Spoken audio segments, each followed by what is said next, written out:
Afternoon, everyone. Thank you so much for joining us for yet another episode of the California Proprietarian Podcast, abbreviated as CAPropCast. And once again, we are live streaming, so of course that is especially exciting.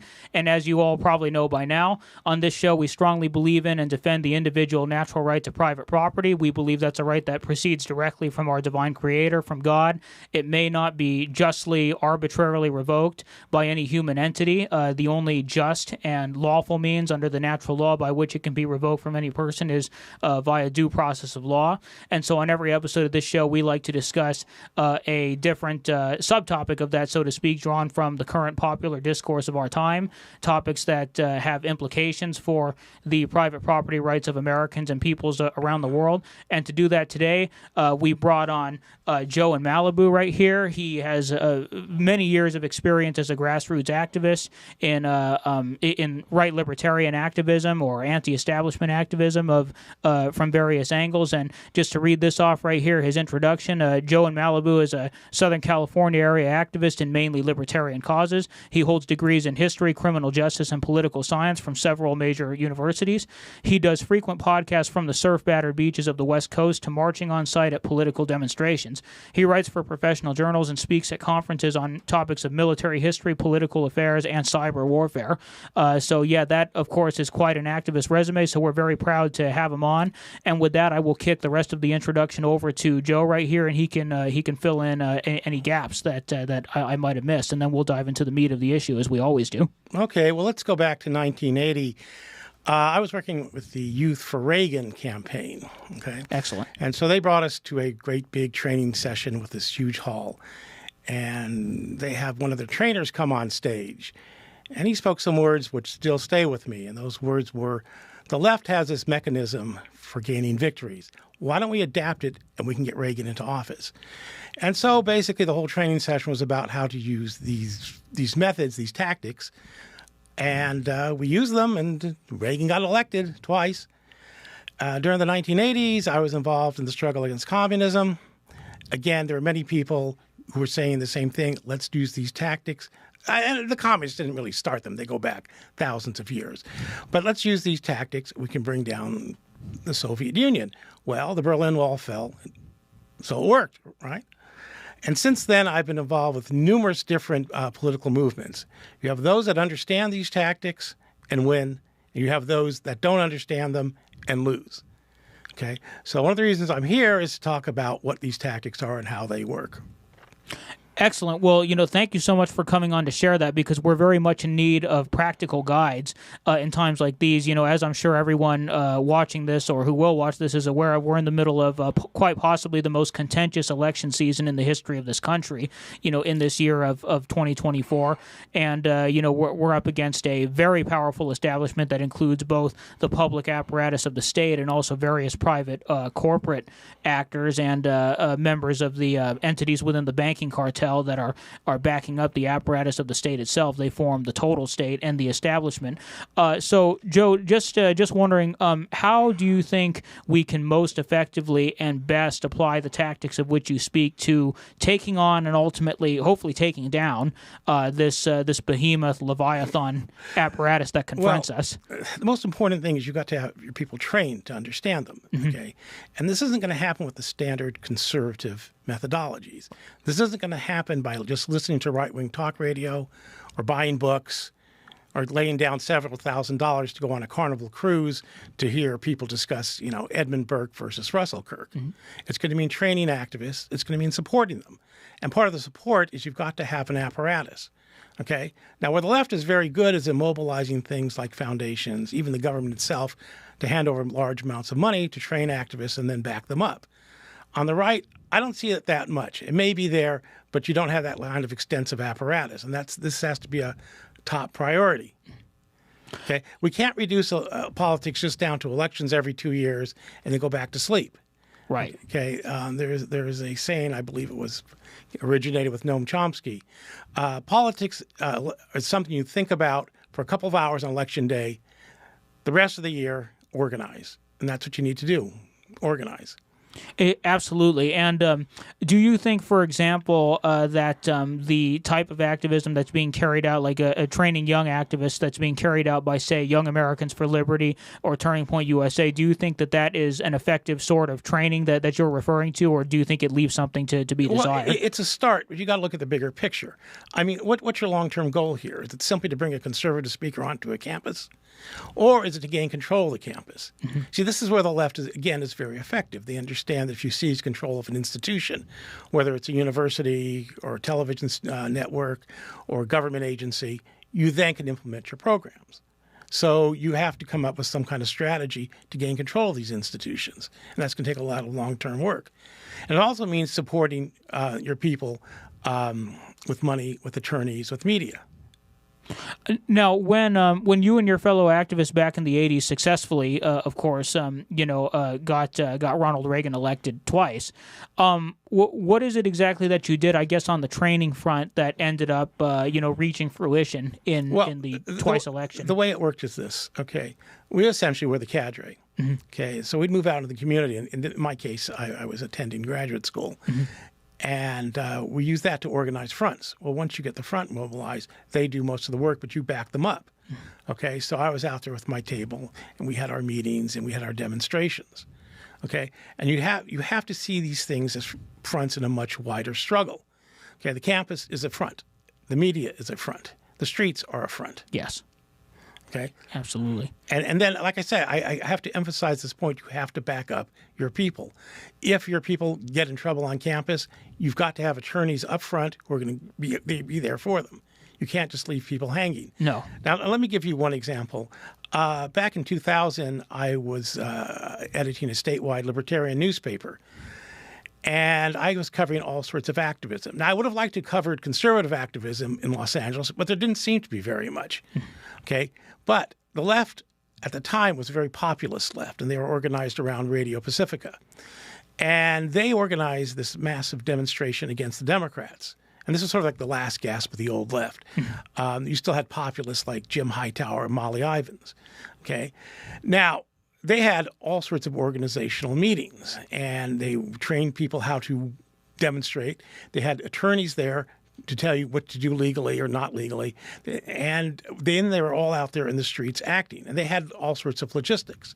They had people who volunteered to be medics, so they were going around and dressed in their medical outfits with first aid kits. They had a soup kitchen.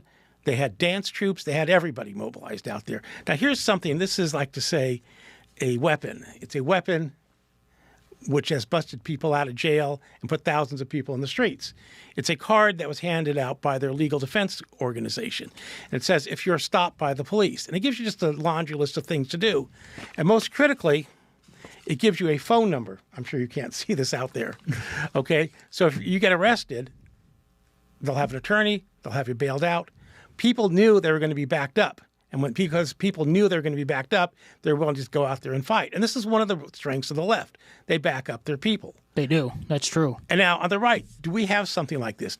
Is there a card like this we can hand out to people? Is there a bail fund? Are there attorneys on call? Or better yet, up front, because they had many of your attorneys marching alongside the demonstrators? The closest I've seen to what right wing activists generally have available to them these days are there are some lawyers with organizations like the Federalist Society and the Thomas More Society, the Alliance Defending Freedom and Freedom for Individual Rights and Education that do stand up for primarily right wing activists on campuses usually. Right. But typically in this game, you're correct. Right wingers have been behind the curve. Yes. So we're kind of just starting to catch on to this game right here. How do you recommend we expand those sorts of resources, being made available to people on our side? First of all, it would take some leadership. Someone would have to sit down and say, okay, here's a pile of money. We're going to hire attorneys. We're going to hire legal people. We're going to give training sessions. And then you have to be committed to being up front. If there's going to be a plan for a conservative demonstration, they got to show up. They got to give their legal training. They've got to be out there in the streets marching alongside so people know they're backed up. It's one of the basic principles of any kind of military organization that you got to back up your people. You can't just simply leave them in the lurch. No. That's certainly true. And Do you think, for example, like you mentioned earlier, how critical it is to gain control of potentially powerful institutions Right. that can, as you correctly put it, back you up? The Heritage Foundation has been around for a long time. It was certainly around in the 80s when you were helping to Right. get President Reagan elected. And, they used to be kind of old guard neocon establishment, but ever since 2021, the pro-MAGA, pro-Trumpists in their Right. ranks took it over. And, they did so very effectively. Do you think that there are opportunities today in this current moment that we find ourselves in for genuine right libertarian or, anti-establishment actors to, I guess, in a sense, stage a, nonviolent coup inside of these institutions to take them over, to sort of nonviolently and lawfully hijack them? Well, sure, because a lot of the old guard conservatism has been, I think, largely discredited. I mean, you've had conservatism since the days of William F. Buckley Jr. Right. And what have they conserved? Right. They don't seem to have the will to act to actually get anything accomplished. And so they should, if they want to be the foot soldiers, that's fine. If they want to contribute money, that's fine. But, they had their chance at leadership and they blew it. That's certainly true, and we've seen how it seems like William F. Buckley's primary goal was to look respectable, right, to mainstream leftists or mainstream liberals or whatever. Although bear in mind he was operating in a different milieu where the left still was reasonable, and Right. conceivably there was a chance there of persuading people by taking this sort of Ivy League approach. But we're not living in that world anymore, and that's a major problem. Too many conservatives think we're still back in the 20th century. Well, the 20th century's gone. Yeah. We're in an entirely different operational environment. The internet has changed everything. Globalization has changed everything. Unless we're willing to change our tactics, we're never going to get anywhere. I totally agree, and what I want to note too is like you alluded to back in the 80s when you were working on getting Reagan elected, you were facing a Democratic Party that still pretended to be reasonable, as Yes. you put it. They still pretended to believe in rule of law and certain fundamental ideals of classical liberalism that Yes. this country was founded on, particularly as they pertain to civil liberties. How do you think the tactics that you're referring to could be adapted effectively to oppose and resist more amorphous, more decentralized left-wing enemies such as Black Lives Matter and Antifa, for example? Well, okay. The major game changers have been the internet. And I think there's a very strong libertarian right-wing move on the internet, and that's an important front. Okay, and in many ways, it could be argued that Donald Trump back in 2016 was memed into office. Yes. Okay, so there needs to be more emphasis on this, more training of people, and more creation of alternative networks. And that really is a path to victory. If during the 20th century you seize control of the means of production to control the state, well, now you can seize control of the means of information. That's true, because we're living in a post-industrial era. Right. So we're living in the information age, which is inherently post-industrial. That's well noted. Do you think that platforms like, for example, I think platforms like Telegram are going to be very critical Yes. to fighting that war? How do you recommend people use decentralized, primarily encrypted platforms like Telegram? To fight there's this a war? whole body of doctrine on how to do this. Much of it paid for by your taxpayer dollars. Now, this book was produced back in the 1990s, Networks and Net Wars by the Rand Corporation. Excellent. And I would highly recommend reading it. I mean, obviously, for dealing with the legal parts, some of it he also talks about how it's exploited by criminal organizations. But the point is, any political movement needs to network, okay?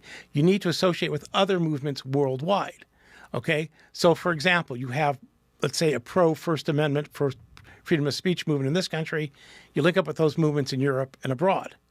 Okay? So if there's a censorship in one part of the world, you jump on them. Okay? The front is everywhere. Okay? And you have to network. Also, there's some good instructions in this book. And by the way, I don't work for the Rand Corporation. Yeah. And I don't endorse them. That's okay. Yeah. It's quite all right. But, for example, how to create financial networks, because you need money. And if you can create a global financial network to support your cause, then you're way ahead of the game. Okay? This isn't going to be done by having abstract political debates or, Right. again, going on the proverbial Carnival cruise, which is accomplishing nothing really. Okay?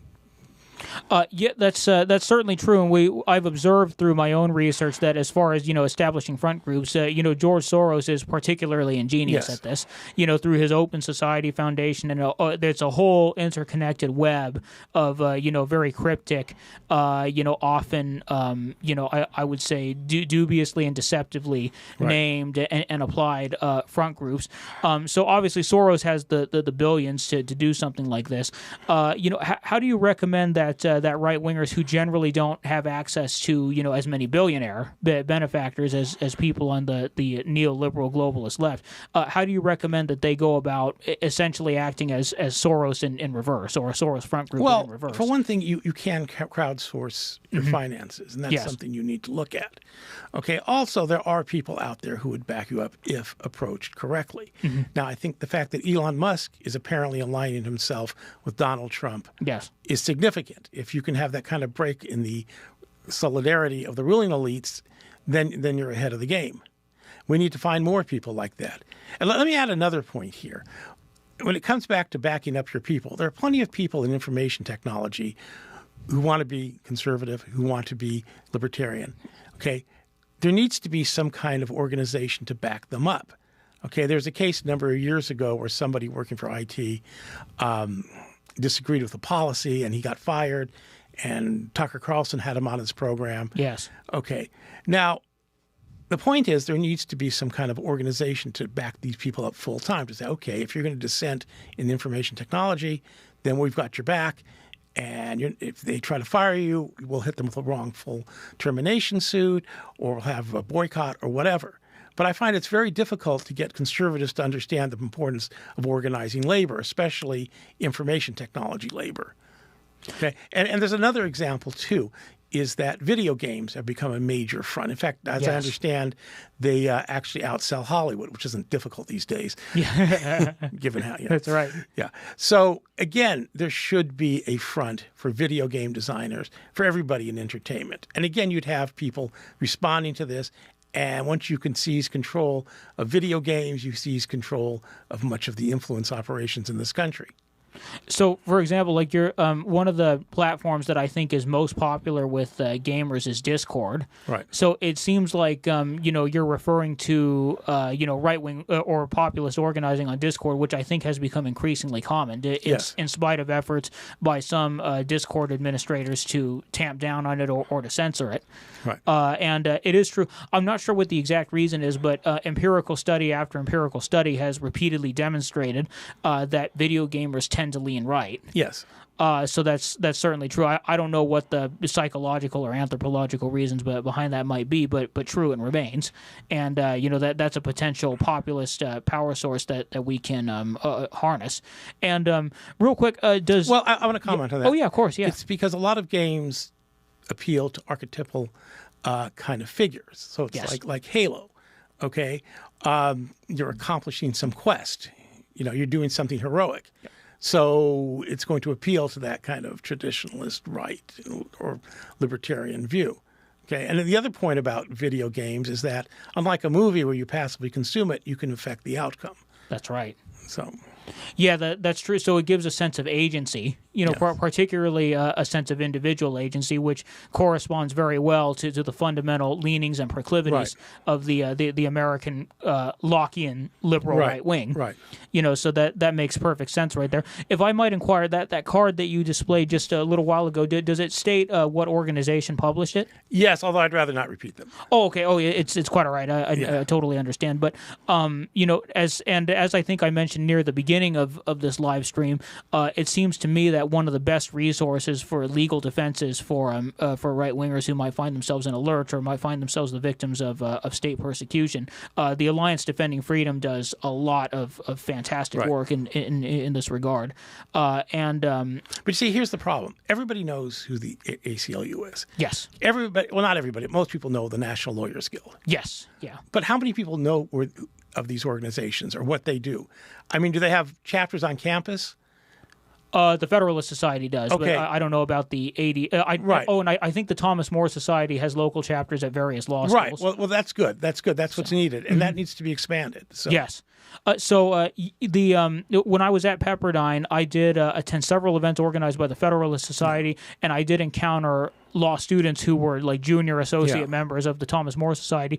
The Alliance Defending Freedom, I don't remember having any direct encounters with their activists. So would your recommendation to the ADF be to start expanding their grassroots level campus operations and start appealing to students and faculty directly? Because the universities are ground zero for all this. They are. They influence everything, and they also have networking. And also bear in mind, many of them are on the government payroll. Yes. So they're just as much as part of the system as anything else, They are part of the apparatus of what Cody Wilson would term the total state. Right. They certainly are, especially those that are under Title IX, which is the vast majority of them, because they receive fortunes and fortunes worth of taxpayer money. Right. Which is part of the reason why even university campuses that are located in relatively impoverished areas, you'll have an impoverished ghetto around them, but the university itself is this shining, glimmering beacon on a hill, of just beauty and everything being clean and up to date and state of the art.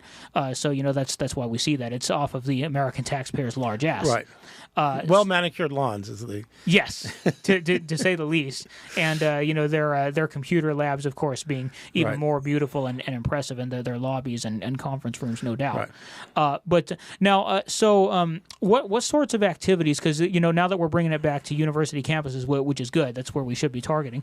What sorts of activities have you found are effective at campus organizing when it comes to building up fronts or building up strong institutions, such as the Federalist Society's presence on campuses, or you have to have a permanent presence. You put up your table in front of the student union. You're there every day, so people know you're there. You're for real. Passing out literature. Right, and also providing services. So, for example, you might have a flyer that says, "Have you gotten into some kind of issue with the university establishment? Here's our legal defense." Yes. And you might show up with demonstrators in front of hearings when they're conducting hearings. So you got to show your permanent presence. You got to show you're going to back your people, and you have to give people a path to do something because people want to do something. And very critically is that you can't do it for them. If you're going to say, okay, we're going to do legal defense for you, but we're not just going to hand it to you. You're going to have to come here and help us write briefs or whatever. Right. Otherwise, they'll say thank you for the free stuff and then go off on their own way. The free rider problem. Right. So to speak. That's certainly true. Now, when you mention advertise yourself to students who might be having issues with the administration. I presume that in this context, you're primarily talking about alleged First Amendment violations. Yes. Okay. So, for example, it would be, you set up a table and you have literature geared toward, and you have representatives talking about, say, if a professor has attempted to academically discipline you for giving an alternative view on an assignment or a class discussion, or say, for example, a demonstration was being held by a right-wing student group that denounced, mass immigration from the third world, and the administration accused you of, say, racially aggravated harassment or inciting racial hatred. Now, so as far as the courts go, because a lot of times issues like this end up in litigation, in your experience, what tends to be the most effective strategy for getting judges, like particularly federal judges, to pay attention to such issues and issue a ruling in these activists? Well, I mean, once upon a time, you could say just push on strong constitutional issues. Mm-hmm. Today, many judges are politicized, and this is a real issue here. True. Okay, and you might have to find some way to just get them voted out of office. Yes. Yeah, no, well, I mean, this is a major change that I've seen. If you went back, say, 20 years ago, dissidents across the board could, generally speaking, rely on the First Amendment as a defense. Today, increasingly number of agencies are pretty much ignoring it. Now, you look at this whole business of public-private partnerships, which deplatform people. Yes. Now, if you went back, say, 30 years ago, that was extremely unlikely. Mm-hmm. Today, having all these public and private agencies, and the IT and three-letter agencies working together That's a very dangerous situation. Ultimately, there's going to have to be some kind of legislation totally banning this. Well, one of the most terrifying examples I've seen of that unholy alliance you speak of between the public apparatus of the state and private corporate capital is how, in the last election cycle, right around 2020, Mark Zuckerberg of Facebook is on record saying that the FBI approached him in person. Right. Saying that, these reports about, Hunter Biden and the Biden family that largely turned out to be true, that those were, a Russian disinformation campaign designed to sway the election in Trump's favor. So we have an instance of a three-letter public agency, directly intervening in an ostensibly, private corporation to affect the outcome of an election in the ruling elite's favor. Right. So I'm guessing that's an example of what you were saying wouldn't have happened as often or as egregiously. Not as egregiously, not as standard policy. Mm-hmm. Okay, I mean, look, I knew people who were involved in dissident movements, and sometimes this is way back then. Yeah. Their leaders might be taken down, but often it was because they rattled the wrong cage. Generally speaking, there was a respect for dissent. Now, maybe it was because there was that brief period there of, following the Reagan's election where, the constitutional issues still counted. Today, you're having this generation brought up that doesn't actually believe in free speech. Now, when they end up becoming, working for these three-letter agencies or IT, because, freedom of speech isn't a law; it's a culture. It's a respect for other people's opinions. It is for the marketplace of ideas, and that's starting to dissipate. It is, and we've seen study after study from university campuses that demonstrate that millennial and Gen Z age Americans, increasing percentages of them, will agree with the statement, for example, that it's okay to use some kind of force, physical force, to prevent a speaker that you disagree with from having their say in a public forum on a campus. Right. Now it's like when I was an undergraduate, the big watchword was the marketplace of ideas. Mm-hmm. And left-wingers, right-wingers all pretty much respected that concept. And the idea was that, it was sort of an intellectual contest. You'd go in front of the student union, argue your case, and he who had the best arguments was the winner.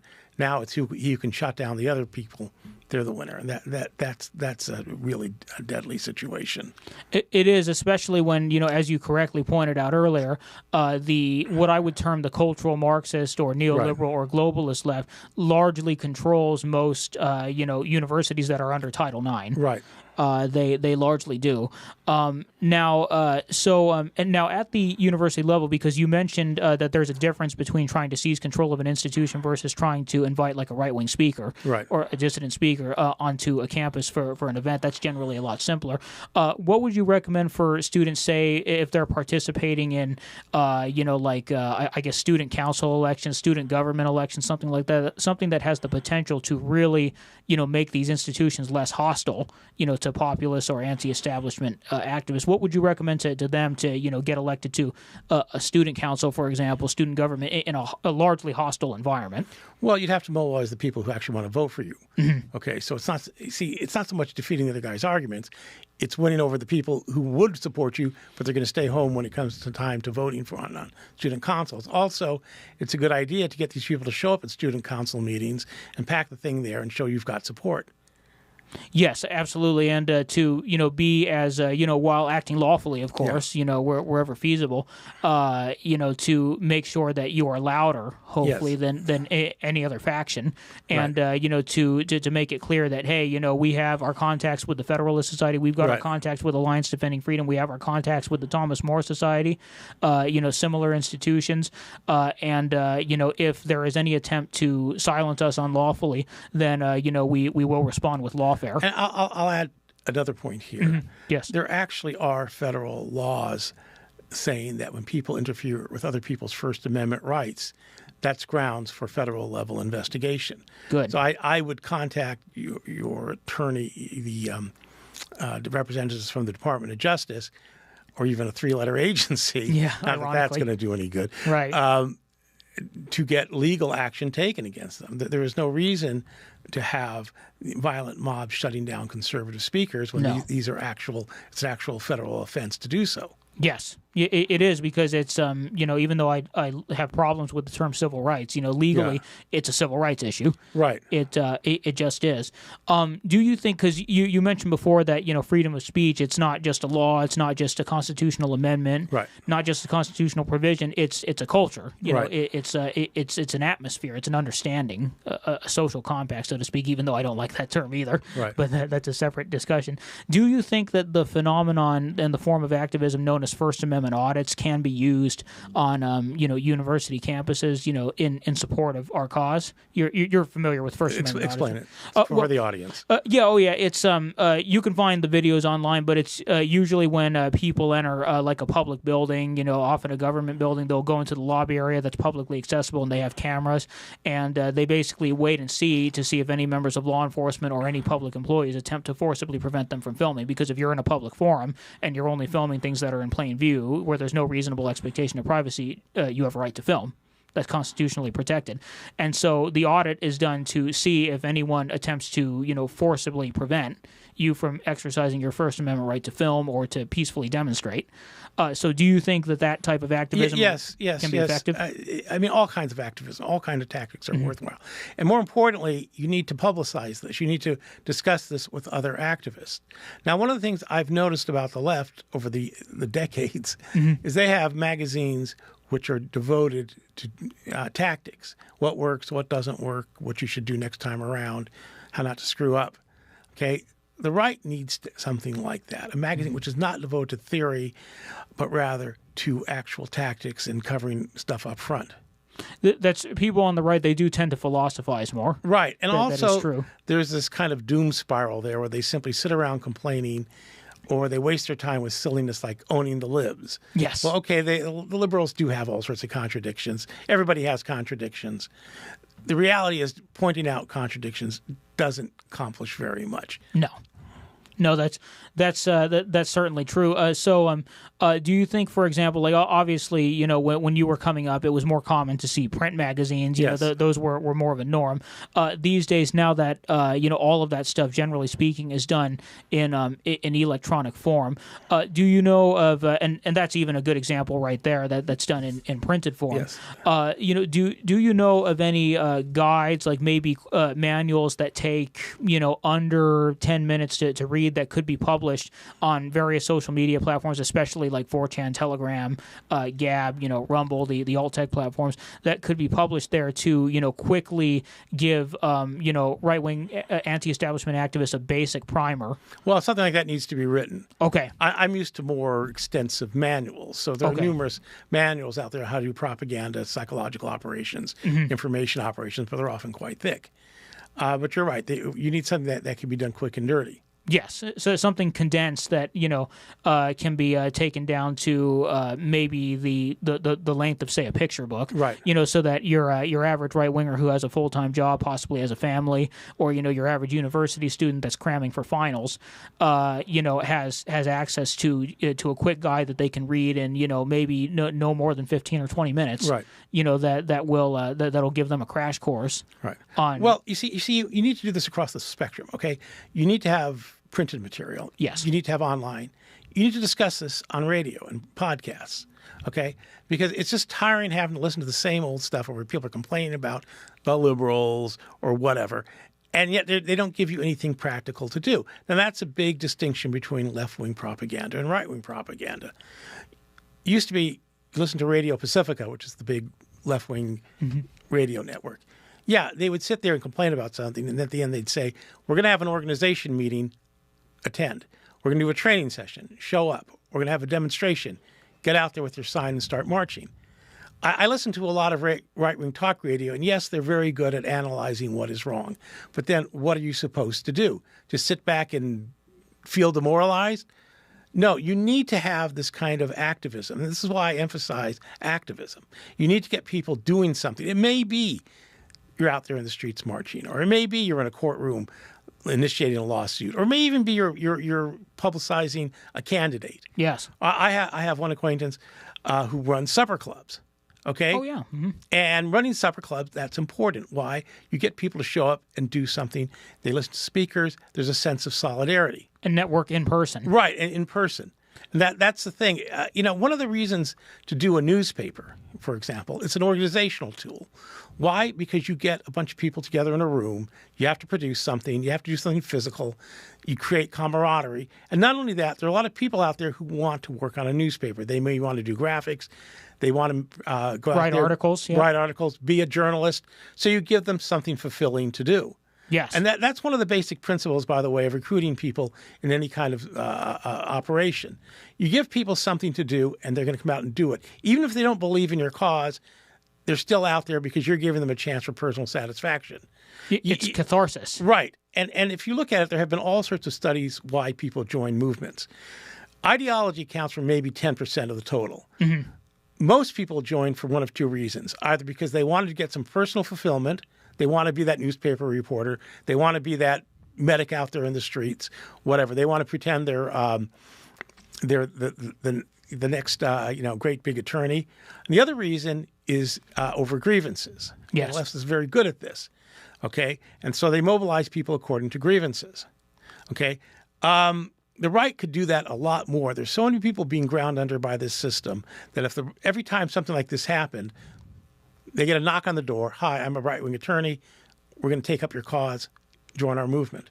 I have a great recommendation for this. That actually just stimulated an idea that I got from reading some recent headlines. As you know, now the current Israel-Hamas war has been going on for a while, and on Western campuses, especially in this country, they've been torn apart by dueling groups of protesters. And in response, different university administrations have adopted policies that often violate the First Amendment to attempt to deal with the issues caused by those protests. Like at New York University, for example, the university administration has defined anti-Semitic harassment so broadly that it would probably punish. It would seek to discipline almost any criticism of the state of Israel. And conversely, at some other universities, they have defined Islamophobic bigotry or harassment so broadly that any criticism of Hamas or the pro-Palestinian cause could be deemed Islamophobic and be subject to discipline. So do you think it'd be effective, say for example, if you had a Turning Point chapter or Federalist Society chapter or a Thomas More Society chapter on a campus?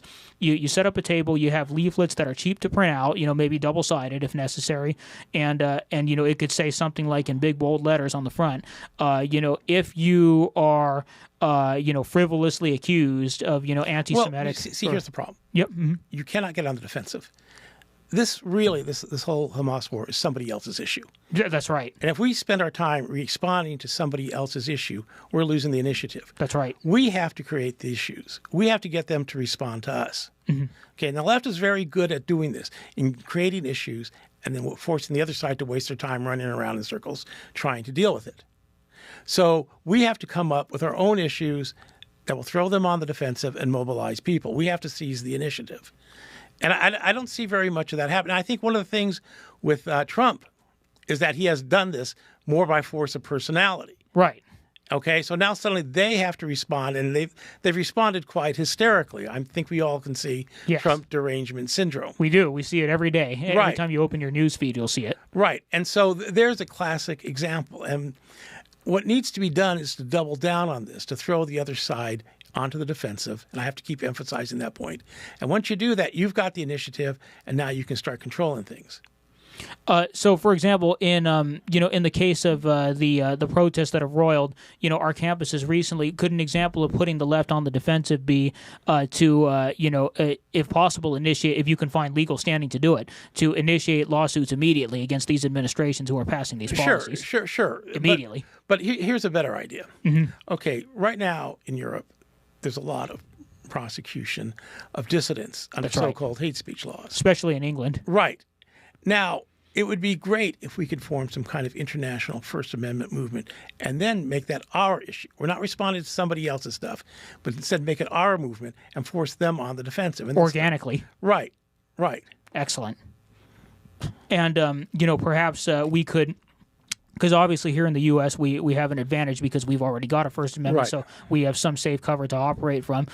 We could initiate almost like an AstroTurf movement in the UK and hopefully have it spread to the continents Right. of Europe, where we attempt to push for major constitutional reform to implement in various Right. European countries their own true equivalents to the First Amendment. Yes, I think that'd be a great idea. Excellent. And that would give us the initiative and throw the other side on the defensive and, In much the same manner as American gun culture and Second Amendment Yes. culture has successfully, to a great degree, been exported to countries as far-flung as Brazil, and also ever Right. since the October 7th Hamas terrorist attacks, more and more Israeli civilians are purchasing Right. firearms. So Right. we're exporting American gun culture to Israel. And I'll give you another example. Australia, they Yes. they did some huge gun confiscation some years They back. did. And that roiled a lot of people there. So that would be another front. Yes. Certainly, that's true, and it could be a way to because if the movement is large enough, the police state isn't going to be able to lock everybody up, Right. Which is what they'd like to be able to do, but even they have limits, Right.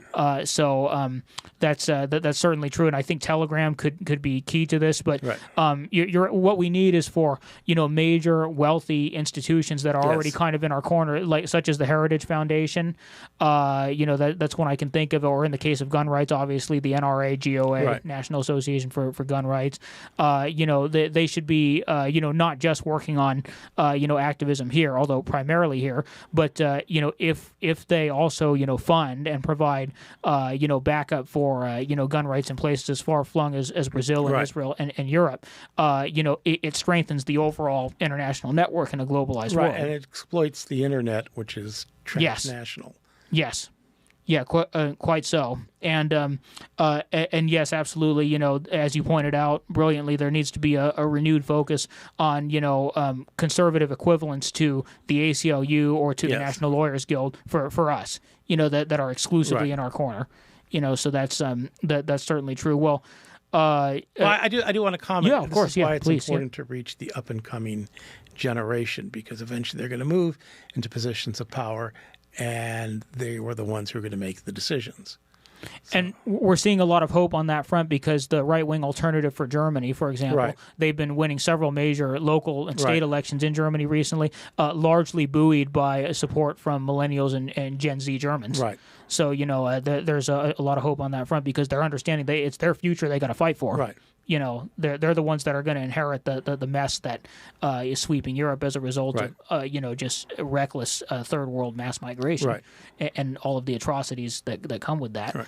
But Joe, if you have anything else to add, by all means, please do so. But thank you so much for coming on and sharing your personal experiences and expertise that you've gained from that, and especially now that we're in the middle of like we said before, the most contentious election season Yes. in this country's history. Okay, my main thing is study up on all this stuff and go out and apply it. Absolutely. And could you just display the title of that book one last time for It's anyone that might have Networks missed it? and Net Wars. And by the way, they have a whole bunch of books like this. InfoWars. They have the manuals all out there ready to roll. We just need to use them. Excellent. Let me know if the left uses them. We need to use them. That's right. Books like Networks and Net Wars, some of the books that are offered on the InfoWars store, and also even older ones maybe that were written primarily for leftists, but we can tactically use them, such as Saul Right. Alinsky's Rules for Radicals. Right, definitely. That can be another potentially rich resource. But Joe, thank you so much for coming on today and sharing those expertise and pointers with us, especially in a critical election Yes. season like this. Hopefully people out there in the audience, take it upon themselves to apply such tips, as we build these broad, fronts of finance and backup and reinforcement for a better future. Let's continue our anti-statist activism, our anti-tyranny activism, our anti-cultural Marxism activism. And thank you all so much for joining us today, to everyone who's joining us now, and to everyone who watches this later. And until next time, Sic Semper Tyrannis.